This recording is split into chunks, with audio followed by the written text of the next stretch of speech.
हिमाचल सिंह। राहुल गांधी मोदी सरकार पर नीरव मोदी को लेकर जिस तरीके से हमला बोलते आए हैं और अब बड़ा खुलासा हुआ है कि नीरव मोदी कांग्रेस के ही हैं और कांग्रेस उनको बचाने की कोशिश कर रही है।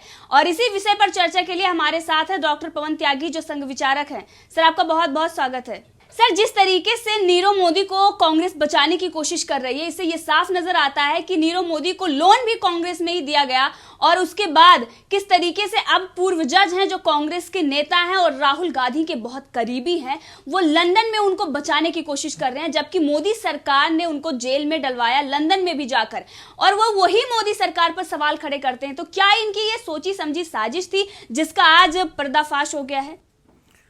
देखिए, ये आज वास्तव में बहुत बड़ा खुलासा है कि नीरव मोदी को भगाने वाले भी कांग्रेस वाले ही थे जी।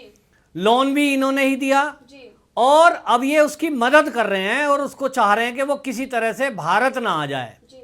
क्योंकि सीबीआई और ईडी जिस तरह से नीरव मोदी को गोलबंदी करके, घेरबंदी करके और जेल के शिकंजों में पहुंचाया है और वो अब भारत को लाने के लिए, प्रत्यार्पण के लिए बातचीत कर रही है, तो उनकी कोशिश ये है कि किसी तरह कोई कानून लगाकर ये लंदन में ही रहे, भारत सीबीआई के हाथ ना आ जाए जी। क्यों? क्योंकि अगर नीरव मोदी सीबीआई के हाथ आ गया तो फिर वो यहां आने के बाद एक एक राज खोलेगा। उससे पूछा जाएगा कि आपको लोन दिलाने में ये किस किस ने मदद की है, तुम्हारे घोटाले में कौन कौन लोग शामिल हैं, तुम्हारे जो लोन देने के पीछे और घोटाले के पीछे उस एवज में किन किन कांग्रेसी नेताओं को तुमने उसमें से रिश्वत दी है। ये घोटाला खुलासे की डर की वजह से अब कांग्रेस ये कोशिश में लगी है कि किसी ना किसी तरह से नीरव मोदी को, विजय माल्या को ये विदेशों में ही रखा जाए और किसी तरह ये भारतीय एजेंसियों के हाथ ना आ जाए। इसी कड़ी में ये जो जज हैं, अब आप इन जज की हिस्ट्री देखिए, कौन है ये जज। ऐसे तो बहुत सारे जज पार्टियां ज्वाइन करते हैं, बहुत सारे जज बीजेपी भी ज्वाइन करते हैं, कांग्रेस भी ज्वाइन करते हैं, लेकिन ये जज कौन है जिनको नीरव मोदी को बचाने के लिए भेजा जा रहा है? ये अभय थिपसे कौन है?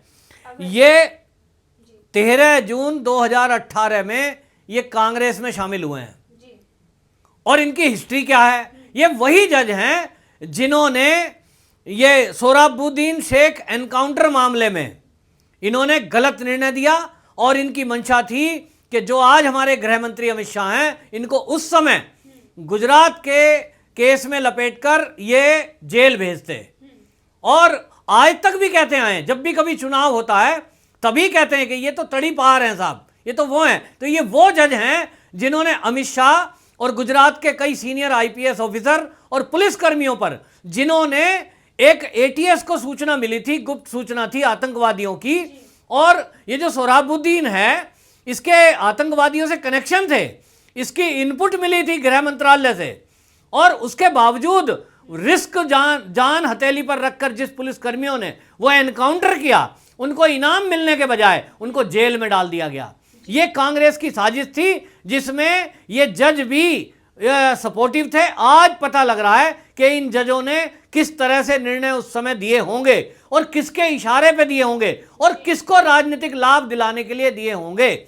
मैं जुडिशरी पर सवाल नहीं उठा रहा हूं क्योंकि वो न्याय एक प्रक्रिया है, लेकिन आज जिस तरह से जो जज हैं वो रिटायर होने के बाद कांग्रेस में शामिल होकर एक देश के भगोड़े को बचाने में लगे हैं, जिसके ऊपर अपराध जो आर्थिक अपराध शाखा में केस चल रहा है और देश में का बहुत भारी मोटा पैसा लेकर के वो विदेश में भागा है, ऐसा भगोड़ा नीरव, उसको बचाने के लिए जिस तरह से कांग्रेस प्रयास कर रही है, इससे बिल्कुल साफ हो गया है कि इसमें कांग्रेस का हाथ है। और कांग्रेस के ये कार्यकर्ता के रूप में आज काम कर रहे हैं जो रिटायर जज हैं, जिस समय नौकरी पे भी होंगे, इनके द्वारा किए गए इस तरह के फैसले, जिस तरह से सोहराबुद्दीन वाला केस हुआ, बेस्ट बेकरी वाला कांड हुआ, बेस्ट बेकरी में भी इन्होंने ऐसे फैसले दिए थे जिससे नरेंद्र मोदी पर और वहां की सरकार पर सवाल उठाए जा सके, और इसका राजनीतिक लाभ हमेशा हर चुनाव में कांग्रेस ने उठाया है।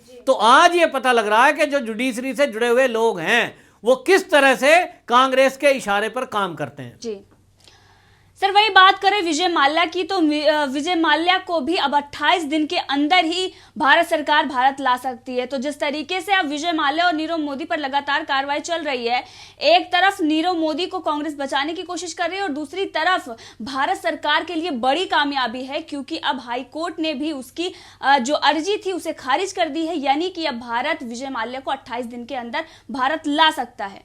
देखिए, विजय माल्या का भी 9,000 करोड़ का घोटाला है, और जब कभी कोई घोटाला करता है, कोई अपराधी होता है, तो आप जानते हैं कि बीजेपी शासन से पहले 2016 से पहले 2014 से पहले इस देश में क्या हुआ होगा कि आप अरबों रुपए का लोन ले लीजिए और उसका कुछ भी करिए।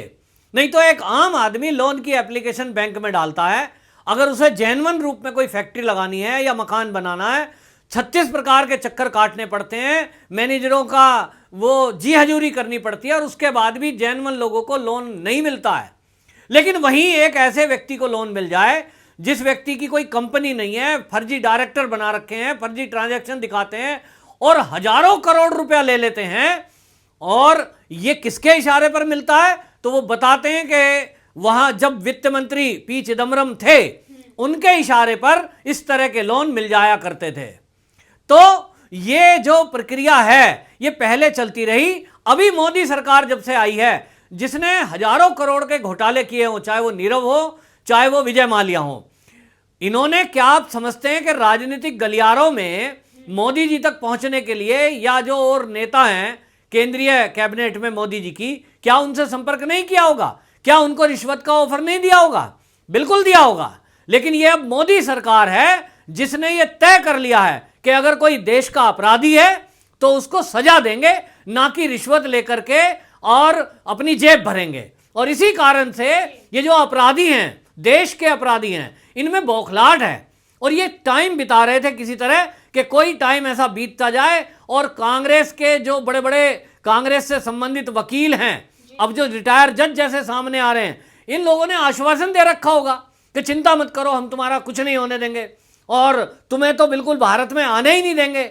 लेकिन अब ये बदलता हुआ भारत है, ये मोदी सरकार है, और इस समय ये देश की जुडिशरी पर जैसा हमें यकीन है कि अब न्याय होगा और ऐसे अपराधियों को जेल होगी, चाहे वो नीरव मोदी हो, चाहे वो विजय माल्या हो।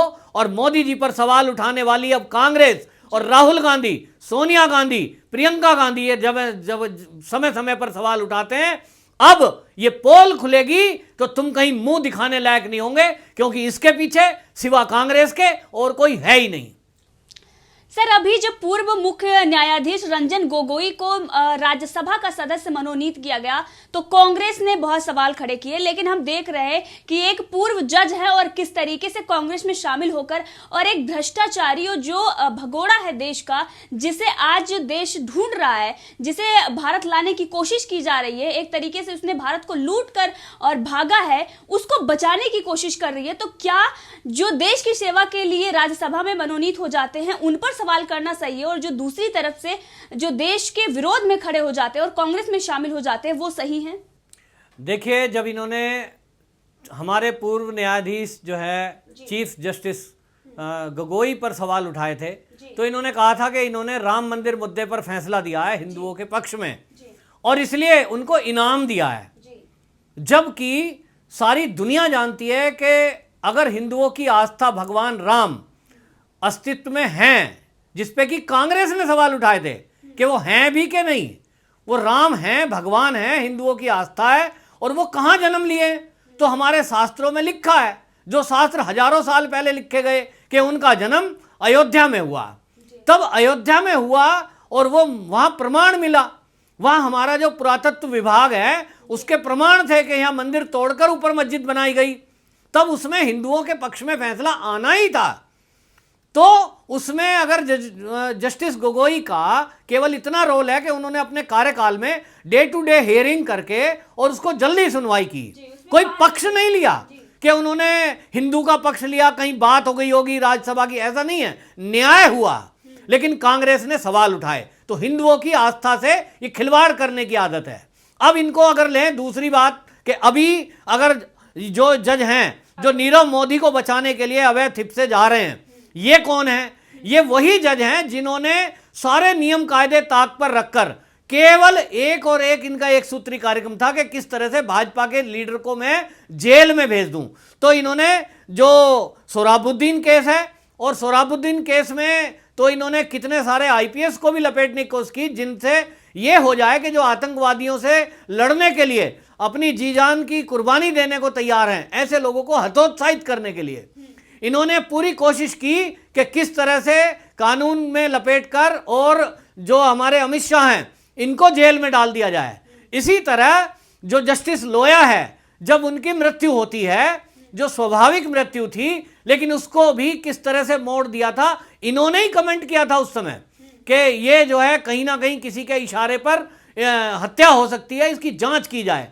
तो ये वो जज रहे हैं जिन्होंने लोगों के दिमाग को मोल्ड करने की कोशिश की, और विशेषतर बीजेपी के विरुद्ध। तो इन्होंने नौकरी में रहते हुए भी ऐसे काम किए, और नौकरी के बाद जिस दिन कांग्रेस ज्वाइन की, तो कांग्रेस ज्वाइनिंग के टाइम में जब प्रेस वार्ता में पत्रकारों ने पूछा कि साहब आप एक जज थे और अब आप कांग्रेस ज्वाइन कर रहे हैं, इसके पीछे का उद्देश्य क्या है, तो उन्होंने कहा सांप्रदायिक ताकतों से लड़ने के लिए मैं कांग्रेस ज्वाइन कर रहा हूं। ठीक है, आपको अगर लगा है कांग्रेस पार्टी ज्वाइन करनी चाहिए, वो आपकी इच्छा है, वो आपकी पसंद है, लेकिन आज वो क्या कर रहे हैं? क्या नीरव मोदी सांप्रदायिक है? वो एक सांप्रदायिक ताकतों से लड़ने के लिए आप उसको छुड़ा के ला रहे हो कि वो आएगा और सांप्रदायिक ताकतों से युद्ध करेगा। कौन है नीरव मोदी? नीरव मोदी एक भगोड़ा है, एक चोर है, एक अपराधी है, और वो अपराधी भारत के कानून के तहत उस पर कार्रवाई होनी है, आप उसको बचा के ला रहे हो। तो क्या आप चोरों को बचाने के लिए कांग्रेस में शामिल हुए थे, या आप कांग्रेस के राज को छुप जाए उनको छुपाने के लिए शामिल हुए थे? क्योंकि वहां जो कुछ ऐसे लोग हैं, इतनी बड़ी पोस्ट का कोई जज है, रिटायर जज है, वो अपनी पद की गरिमा का ध्यान नहीं रखते हुए और एक अपराधी को बचाने में लगे हैं। इससे तो बिल्कुल ये लगता है कि वो कांग्रेस को बचाने के लिए आए, ना कि वो किसी मकसद से केवल ड्रामा करके, और वो इस तरह से वो अपराधियों को बचाने की कोशिश करने के बजाय वो ये कर रहे हैं, अपराधियों को बचा ही रहे हैं, लेकिन वो ये कर रहे हैं कि कांग्रेस के कोई राज ना खुल जाए। तो ये जो बीजेपी में अगर ज्वाइन करता है कोई जज, जैसा आपने कहा, तब कांग्रेस सवाल उठाती है कि इनके पीछे क्या राज है। आज कांग्रेस जवाब दे, आज राहुल गांधी जवाब दे कि ये जो अजय थिप्से हैं, ये कांग्रेस में क्या आपके राज छुपाने के लिए शामिल हुए थे? क्या ये नीरव मोदी को बचाने के लिए शामिल हुए थे? क्या ये विजय माल्या को बचाने के लिए शामिल हुए थे? किस लिए आपने इनको शामिल किया था? राहुल गांधी इस पर जवाब दे। जी, रविशंकर ने भी बड़ा खुलासा किया। उन्होंने जिस तरीके से नीरव मोदी को अभय थिस्से बचाने की कोशिश कर रहे हैं, और वहीं एक खुलासा उन्होंने ये भी कहा कि 2013 में राहुल गांधी नीरव मोदी के कार्यक्रम में वो शामिल हुए थे। तो नीरव मोदी और राहुल गांधी की जो नजदीकियां थी उसके बारे में भी उन्होंने बताया। तो इससे ये साफ होता है कि नीरव मोदी कांग्रेस के ही बहुत नजदीक थे, और जिसकी वजह से कांग्रेस आज उन्हें बचाने की कोशिश कर रही है। देखिए, राहुल गांधी तो जब ये केस हुआ था ना, तब ये कहते थे वो भी मोदी है, ये एक नरेंद्र मोदी है, वो नीरव मोदी है, वो इन्हीं का रिश्तेदार है। और कांग्रेस की जो एक तरह से कहें आईटी सेल है, उसने ये चलाया भी था सोशल मीडिया पे कि नीरव मोदी, नरेंद्र मोदी, कहीं कोई रिश्ता तो नहीं है, ये रिश्ता क्या कहलाता है, इस तरह की चीजें चलाई। यानी देशवासियों के दिमाग में ये भरने की कोशिश की थी कि ये नरेंद्र मोदी का ही रिलेशन में है, और नीरव मोदी के पीछे हाथ इन्हीं का है, और भगाने में भी इन्हीं का हाथ है। सदन तक में पूछा गया कि इसको कैसे भागने दिया गया, इसमें मोदी जी का क्या हाथ है। तो ये राहुल गांधी, ये आखिर में बात क्या है, तो ये समझ में आ रहा है कि पूरा खेल ये कांग्रेस का किया धरा है, और आज वो मौन है पूरी तरह। राहुल गांधी इनके जैसे आपने कहा कार्यक्रम में भी शामिल हुए। ये पूरी मित्रता, पूरा नेक्सस है एक, इस नेक्सस में ये राजनीतिक दलों से ये गठजोड़ है पूरा। और जुडिशरी में जिस तरह से लोग अब सामने आ रहे हैं, इसमें तो अब ये शंका हो रही है कि कांग्रेस के समय में जो जुडिशरी ने कुछ फैसले भी दिए होंगे, पता नहीं उनका क्या रहा होगा कि राजनीति से प्रेरित ना हो। और इसलिए कभी कभी देश में ये आवाज भी उठती है कि जुडिशरी में जिस तरह से जस्टिस लोया की मौत को लेकर के राजनीति की गई, जिस तरह से सुप्रीम कोर्ट में भी 5 जज आ जाते हैं और नरेंद्र मोदी के समय में वो प्रेस कॉन्फ्रेंस करते हैं, जो कि भारत के इतिहास में पहली बार हुआ था। और बाद में हमें देखने में आया कि वो जज को की हिस्ट्री कौन कौन थी, उसके पीछे भी कहीं ना कहीं कांग्रेस थी। तो कांग्रेस एक तरफ तो ये कोशिश कर रही है कि यहाँ जो अपराधी हैं और जिनका शेल्टर उनको है, उनसे कहीं ना कहीं कांग्रेस को लाभ मिला है, वो राज कहीं ना खुल जाए, वो राज यूं ही दफन रहे हैं। दूसरी तरफ ये जुडिशरी के खिलाफ भी ऐसे माहौल को बना रही हैं कि लोगों में अविश्वास की भावना पनपे, जैसा कि इस केस में भी हो रहा है कि एक चीफ जस्टिस हैं, उन पर सवाल खड़ा कर दिया उन्होंने, एक हाई कोर्ट के पूर्व जज हैं, उनसे वो अपराधियों को छुड़वाने में लगे हैं। तो इससे क्या होगा? आखिर लोगों के मन में कुछ ना कुछ शंकाएं तो होंगी। इसके लिए राहुल गांधी जवाबदेह है, सोनिया गांधी जवाबदेह है। जी सर, आपका बहुत बहुत धन्यवाद। जय हिंद, जय भारत।